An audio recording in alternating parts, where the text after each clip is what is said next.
This right here is PiPo's latest in the X series, the X10, and it's a hybrid, so it's a tablet meets mini PC. So we have full-size USB ports, a full-size LAN port on there, but we also have the tablet screen, meaning we don't need to connect a keyboard up there to launch applications, and you can also use the on-screen keyboard to type things in, which is one of the advantages. So what has changed in the X10? Well, we now have a 3:2 ratio screen, and is in fact the Microsoft Surface 3 screen.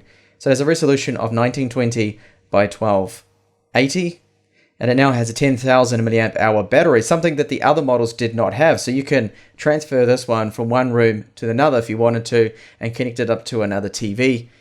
And the other change, one of the most important changes, is they now have included active cooling. So that means it has a fan in there now that is on to help keep that Atom X5 Z8300 from overheating, which happened in the older models. If you left it on for a continuous whole day, it would eventually climb up to around about 89 degrees and run into thermal throttling. Now this doesn't happen anymore because there's a fan in there. So the X10 is 21 centimeters tall. For those that want to put this in a TV cabinet, you can also bend that antenna down a little bit, and that's quite a high gain one that it has on there with very good range and reception.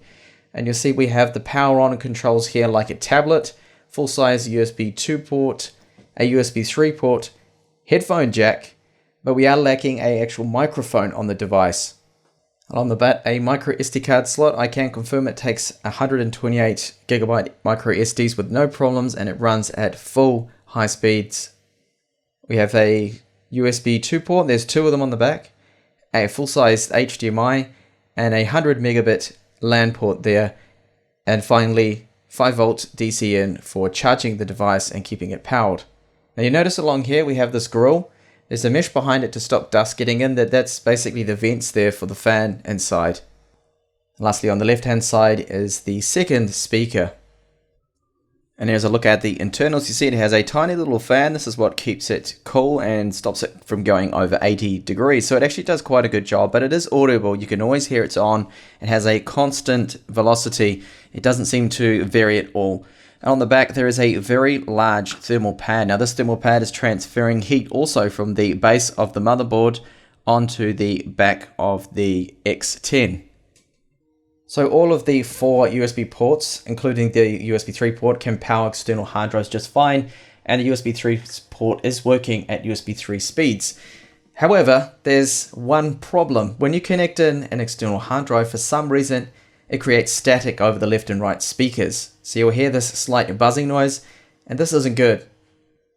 Now, even though the screen hardware is capable of 400 lumens of brightness, we only get 200 on the maximum setting. The screen looks okay, the colors on it are fine, the sharpness is good, but it's definitely lacking a bit of brightness, and because it does have quite a large air gap between the digitizer glass and the actual IPS panel below, it's very susceptible to reflections here. Other than that, it's not that bad, the screen. I just wish that it was brighter. So moving over to have a look at the system in more detail now with a capture card. I'm just going to go quickly into the device manager to show you what hardware we have on board. So this drive is a Toshiba 064GE2. Now the speeds of this drive aren't bad at all. You see here the Crystal Disk Mark score that I got. Quite happy with the result. Very good speeds all round for an eMMC. And the wireless is a Realtek card, so a typical one, and there's the fast Ethernet adapter. So it's USB to fast Ethernet, 100 megabits per second. So you can see that animation there, that's a little bit laggy. That's very common with the Atoms. And I did run some benchmarks that I like to run on these devices. So here's iStorm Extreme 1.2. Now this is a little slower than what it should be. This should be a bit higher. This should be around 10,000. The same goes here for the iStorm Unlimited score. Should be around 16,000, but because the RAM, should just show you, the RAM is only running at 1066 megahertz. It should be running at 1600, which the chipset supports.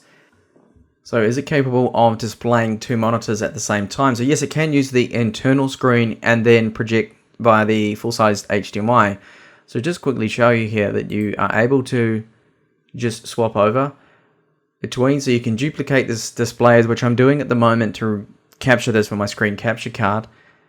And you just go along here and you can easily change that to display only on one. So you can only have your TV running, and you can turn off the actual screen on the unit itself, or you can extend the displays.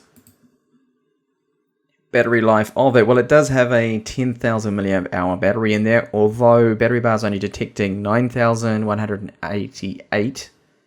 You get around 6 to 7 hours on it. At the moment, that's not reporting correctly my full runtime there on 5 hours and 36 minutes. That's because of doing gaming and benchmarking stuff. So web use, you get around 7 or so hours on it. So this is the only game I'm going to test out on this particular device, because I have covered the Atom X5 Z8000 so often now. You can see that the game is playable here. I'm running it at 720p on the very low settings.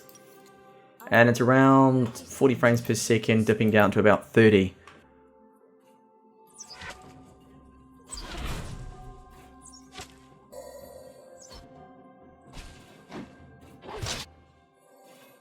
Never lose focus. So to quickly recap my findings, the battery life on it is good. And now we have a battery, we can swap it from one room to another, which is a bit of a benefit there. And the fan works well, it keeps it cool. We don't have any thermal throttling. However, the noise of it does annoy me. Now, if you're going to be using this in a TV cabinet, you might not even hear it.